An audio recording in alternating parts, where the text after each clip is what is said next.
My name is Sophia, and this is my story. It is a story about love, or what I thought was love. It is a hard story to tell, but I need to tell it. Maybe it will help someone. Maybe it will help you understand. I used to be a happy person. I loved to laugh. I loved to talk to my friends. I loved my small apartment. It was bright and sunny. I worked in a flower shop. I loved the smell of flowers every day. Life was simple, and I was happy. Then I met Alex. He came into the flower shop one afternoon. He wanted to buy roses, red roses. He had a nice smile. His eyes were kind. He talked to me. He asked about the flowers. He asked about me.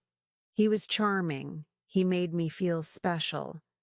He came back to the shop many times. He always bought flowers. He always talked to me. He asked me out for coffee. I said yes. I felt excited. My heart beat fast. Our first date was nice. We talked for hours. He told me about his job. He was a writer. He worked from home. He said he liked quiet. He listened to me. He really listened. He remembered small things I said. He made me feel important. We started seeing each other more. Alex was very romantic. He brought me flowers, not just from my shop. He wrote me little notes. He told me I was beautiful. He told me he loved me very quickly. I felt like I was in a dream, a beautiful dream. He said, "Sophia, you are my world.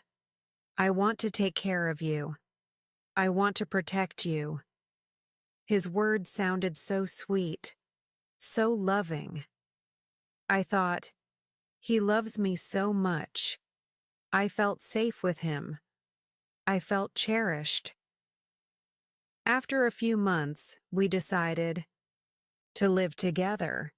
He asked me to move into his house. His house was bigger than my apartment. It was a bit far from my work, a bit far from my friends. But I thought, it's okay. We will be together. That's what matters. So, I moved in with Alex. At first, everything was wonderful. He cooked for me. We watched movies. We talked. He always wanted to know about my day. He seemed so interested in me. His love felt so strong, so complete. Maybe a little too strong sometimes. But I pushed that thought away. Then small things started to change. Very small things. So small, I almost didn't notice. He started to give me advice about my clothes. "Sophia, that dress is very short. Men will look at you. I don't like that. I worry about you. I loved that dress." But I thought, he is just being protective. He cares about me. So, I stopped wearing that dress. Then he started to talk about my friends. I had a best friend, Clara. We were friends since school. We talked about everything. Alex met Clara. He was polite, but later he said, "Sophia, I don't think Clara is a good friend for you. She is too loud, too free. She might be a bad influence on you." A bad influence? Clara? My best friend?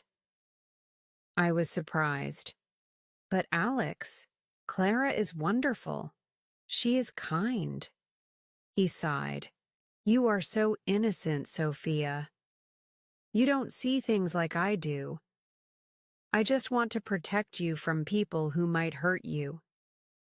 I felt confused, but he sounded so sure, so caring. Maybe he was right. Maybe I was too innocent. I started seeing Clara less. When Clara called, Alex would answer the phone sometimes. He would say I was busy or tired. Clara started calling less. I missed her. But Alex said, "It's better this way, my love. We have each other. We don't need anyone else." His world started to become my world, my only world. He didn't like me going out alone much.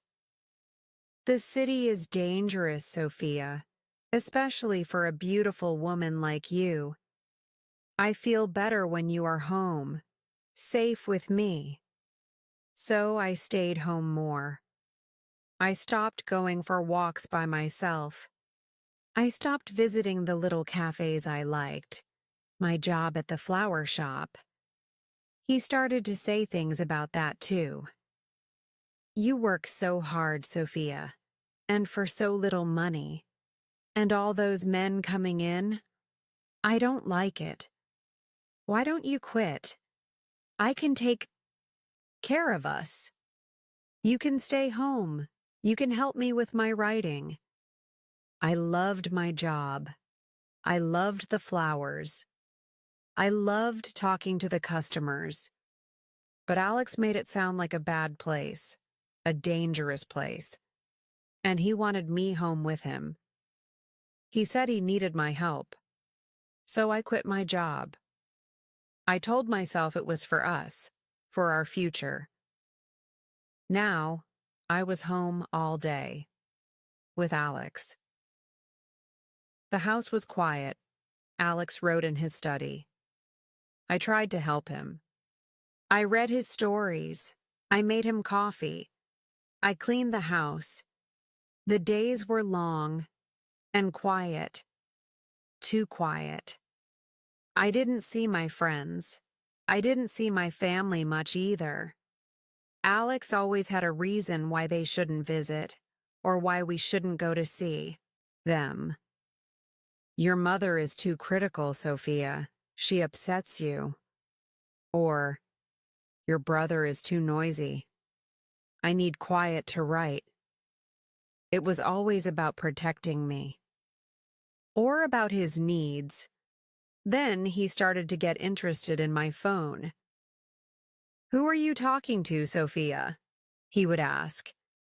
Even if it was just a message from my sister. "It's just my sister, Alex." "Let me see," he would say. He would take my phone. He would read my messages. It felt strange. I felt like I had no privacy. But he said, "I just want to make sure no one is bothering you, my love. There are bad people online. I need to protect you." He started deleting contacts from my phone. "This person is not good for you, Sophia." Or, "You don't need to talk to him." My list of friends got smaller and smaller. One day my phone just stopped working properly. I couldn't make calls easily. Messages didn't always send. "What's wrong?" "With my phone, Alex?" I asked. He looked at it. "Oh, it's an old phone, Sophia. It's probably broken. Don't worry about it. You don't need it much anyway. You have me." He didn't offer to fix it. He didn't offer to get me a new one. So my phone became almost useless. I felt so cut off, like I was on an island with only Alex. The internet was next. We had internet at home. I used to use it to read news, to look at pictures of flowers, to connect with the world. One morning, the internet was not working. "Alex, the internet is down," I said. "Oh, is it?" he said calmly. He didn't seem surprised. Maybe there's a problem in the area. But days passed. The internet did not. Come back, I asked him again. Alex, can you call the company? We need the internet. He looked at me. His eyes were serious. Sophia, my love, he said. He took my hands. I need to be honest with you. I canceled the internet. You canceled it? Why? I was shocked. The internet is a terrible place.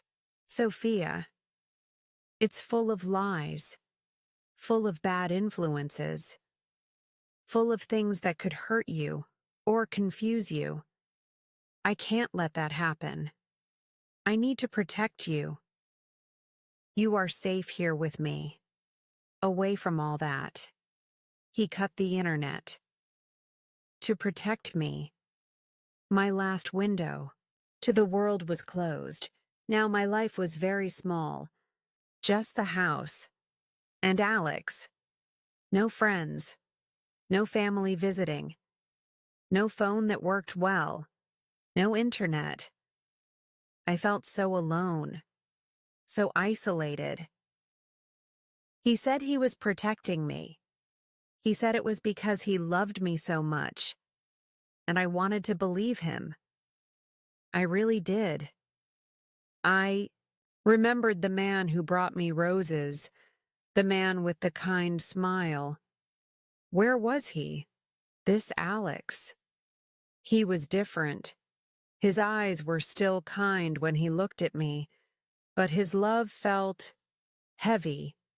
It felt like a blanket, a thick, heavy blanket that was suffocating me. I started to feel sad all the time, a deep, quiet sadness. I cried sometimes. When Alex was not looking, I would look out the window.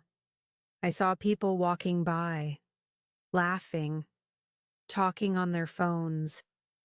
I missed that. I missed my old life. I missed Sophia. The old Sophia. Was this love? This feeling of being trapped? This loneliness? He would hold me. He would say, "You are my everything, Sophia. I will always protect you. You are safe with me." Safe? Or was I a prisoner? A prisoner in a cage made of his love, his protection? I started to think more.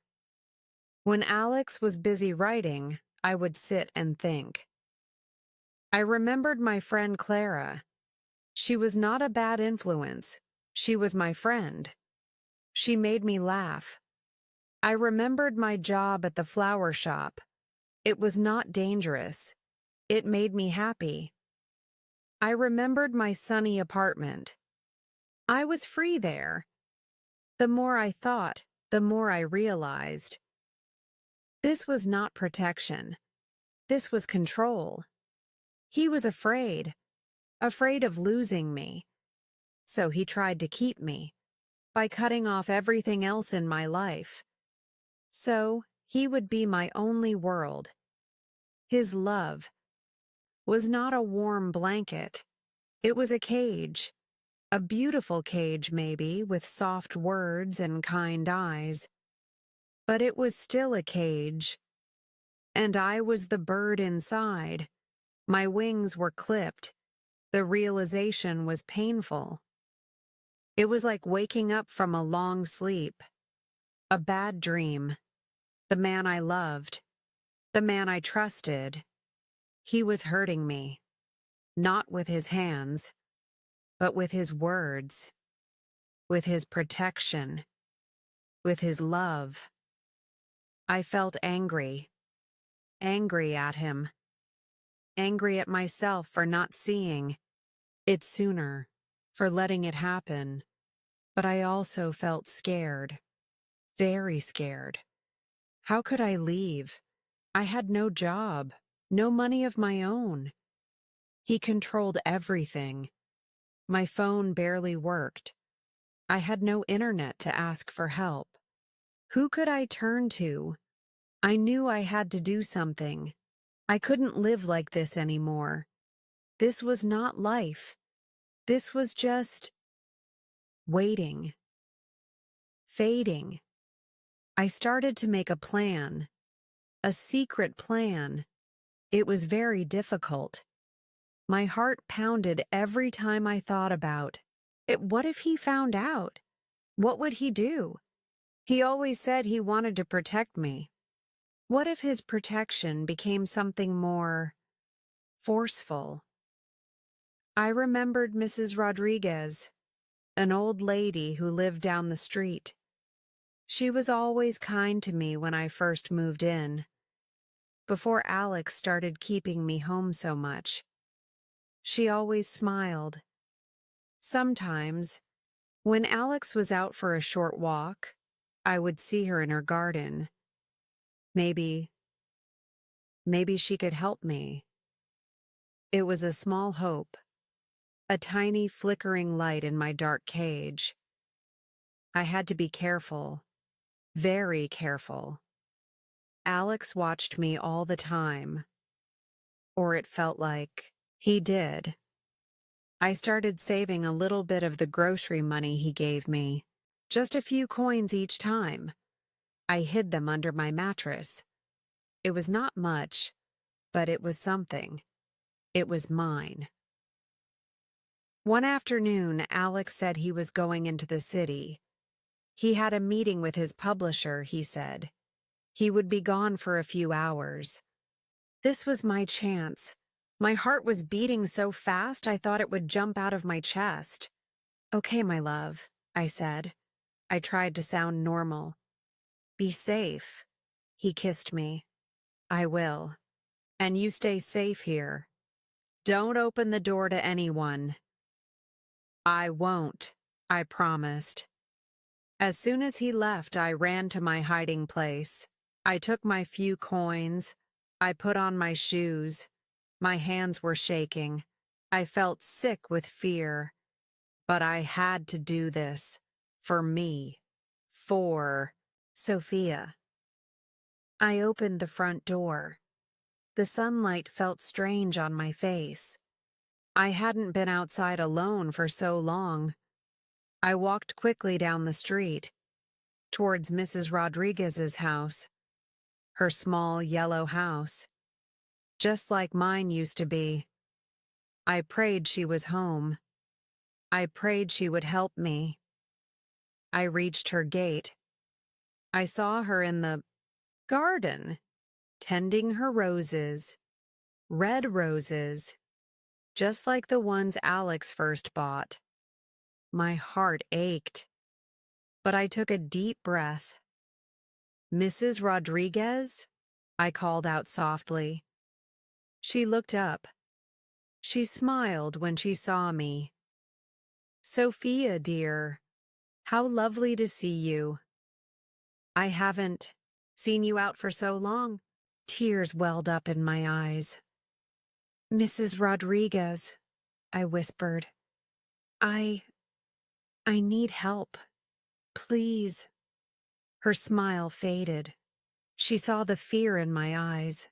She saw the pain. She opened her gate quickly. Come in, child. Come in. Tell me everything. I went into her small, warm kitchen. It smelled like cinnamon. It felt safe. And I told her. I told her everything. About Alex. About the protection. About the phone. The internet. The friends. The family. The loneliness. The cage. Tears streamed down my face as I spoke. It felt like a dam had broken inside me. Mrs. Rodriguez listened patiently. She held my hand. Her hand was warm and strong. She didn't interrupt. She just listened. When I finished, she looked at me with kind, sad eyes. Oh, my poor child, she said softly. That is not love. That is not protection. That is a cruel thing he has done to you. Hearing her say it made it even more real. I was not crazy. I was not ungrateful. This was wrong. So wrong. You need to leave him, Sophia, she said firmly. You need to be free. But how? I cried. I have nowhere to go. I have no money. You have me, she said. You can stay here for a few days until we figure things out, and we will call your sister. You said you have a sister? Yes, I nodded. Her name is Laura. We will call Laura. She will help you. Family helps. Good friends help. That is real love, Sophia. Real support. Mrs. Rodriguez had an old phone. A working phone. She helped me find my sister's number. I had memorized it long ago, just in case. My hands trembled as I dialed. Laura answered on the third ring. Hello. Laura? I whispered. It's me, Sophia. Sophia. Oh my gosh, Sophia. Where have you been? I've been so worried. Your phone never works. Alex always says you're busy. Her voice was full of concern, full of love, real love. Tears choked me. Laura, I need help. I need to leave Alex. And just like Mrs. Rodriguez, Laura understood. She didn't question. She just said, Of course, Sophia. I'm coming to get you. Tell me where you are. Laura lived 2 hours away. She said she would drive immediately. Mrs. Rodriguez made me tea. She gave me cookies. She talked to me. She told me I was brave. She told me I deserved to be happy, to be free. For the first time in a very long time, I didn't feel completely alone. I felt a tiny seed of hope. Waiting for Laura was hard. I was so scared Alex would come back early. What if he found me gone? What if he came looking for me at Mrs. Rodriguez's house? But Mrs. Rodriguez was calm. He won't find you here with me being worried, child. We are safe. She tried to make me feel calm, but I was so scared. Laura arrived. When I saw her car pull up, I burst into tears again. Tears of relief. She hugged me so tight. Oh, Sophia, I'm so sorry. I should have known something was wrong. It's not your fault, I said. He was so clever, so manipulative. I thanked Mrs. Rodriguez. I hugged her. Thank you, I whispered. You saved me. She smiled. You saved yourself, Sophia. You were brave enough to ask for help. Never forget that. Leaving that street felt like leaving a prison. I didn't look back at Alex's house. I didn't want to see it ever again. My journey to freedom had begun. The next few months were not easy. I stayed with Laura. She was wonderful. She helped me get a new phone. She helped me look for a small apartment. She helped me find a new job. In another flower shop, I started talking to Clara again. She was so happy to hear from me. She understood too. Slowly, very slowly, I started to feel like Sophia again. The real Sophia. There were hard days. Days when I felt sad. Days when I felt scared. Alex tried to contact me. He sent messages to Laura. He said he was sorry. He said he made a mistake. He said he still loved me and wanted to protect me. But his words had no power over me anymore. I knew what his love meant. I knew what his protection was. It was a cage, and I would never go back into that cage. I learned a lot from this painful time. I learned that love should not make you feel small. Love should not cut you off from the world. Real love makes you feel safe. Yes, but also free. Free to be yourself. Free to have your own friends, your own thoughts, your own life. Real love supports you. It doesn't control you. His love was a cage.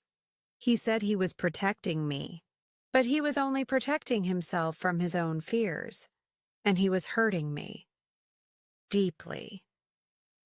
Now, I have my own small apartment again. It is sunny and bright. I have flowers everywhere. I see my friends. I talk to my family. I laugh again. A real laugh. Healing takes time. The scars are still there. But they are a reminder. A reminder of how strong I am. A reminder of what I survived. If you are listening to this, and maybe you feel like I did, maybe someone tells you they are protecting you, but it feels like they are controlling you. Maybe your world is getting smaller and smaller. Please, listen to that feeling. Trust your heart. It's okay to feel scared. It's okay to be confused, but you are not alone. Reach out to someone, a friend, a family member, a kind neighbor. There are people who want to help you. Real help. Not control. Your life is precious. Your freedom is precious. You deserve to be happy. You deserve to be free. You can find your way out of the cage. You can do this too. Be brave. Keep going. You are worth it.